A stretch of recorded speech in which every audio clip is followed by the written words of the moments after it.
আসসালামু আলাইকুম রহমতুল্লাহ। আমি মিষ্টি জান্নাত। আজকে আমার চ্যানেলের প্রথম ভিডিও। সত্যি বলতে একটু ভয় লাগছে, যদি ভালো না হয়, যদি আপনারা বকা দেন, কিন্তু তারপরেও আসলাম, কারণ মনের মধ্যে জমানো কিছু কথা আছে। আজকে তোমাদের সাথে একটা রিয়েল লাইফ গল্প শেয়ার করব।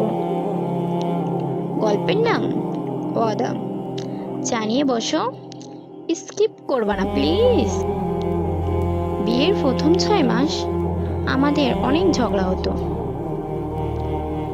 একবার তো এমন হয়েছিল, আমি রান্না করছি, লবণ বেশি হয়ে গেছে। সে বলল, এটা কি রান্না করলাম? আমি বললাম, তোমার পছন্দ না হলে খাইও না। ব্যাস, 3 দিন কথা না। 3 দিন পর রাতে দেখি সে ছাদে বসে আছে। আমি গিয়ে বললাম, কি হয়েছে? সে বলল, আমরা কি এই জন্য বিয়ে করছি? 3 দিন কথা না বলার জন্য সেদিন রাতে আমরা দুজনেই কান্না করছি। বুঝলাম, ইগো দিয়ে সংসার টিকে না। আল্লাহ তাআলার কোরআনে বলেন, তোমরা পরস্পরের পোশাক স্বরূপ। সূরা বাকারার 187 আয়াত।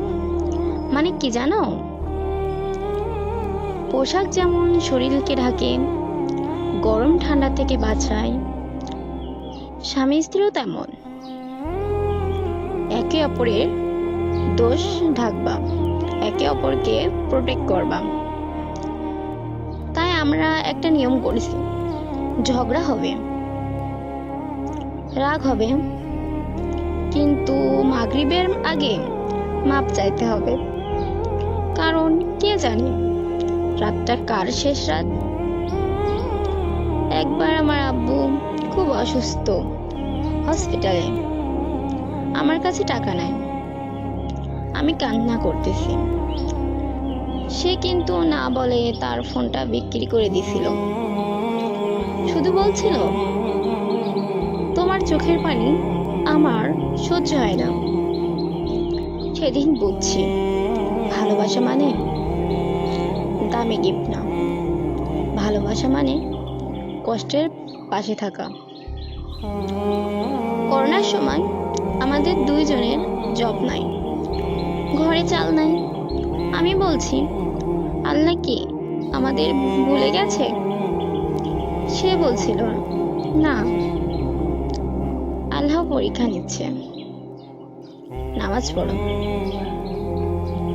আলহামদুলিল্লাহ, 15 দিন পর তার জব হয়ে গেল। সেদিন থেকে বুঝছি, রিজিকের মালিক আল্লাহ।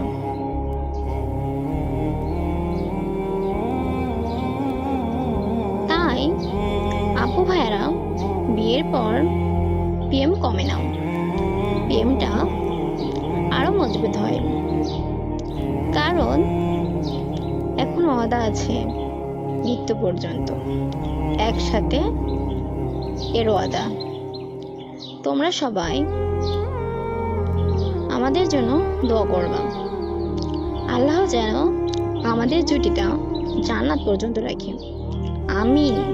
ভিডিও ভালো লাগলে লাইক আর সাবস্ক্রাইব করে দিও।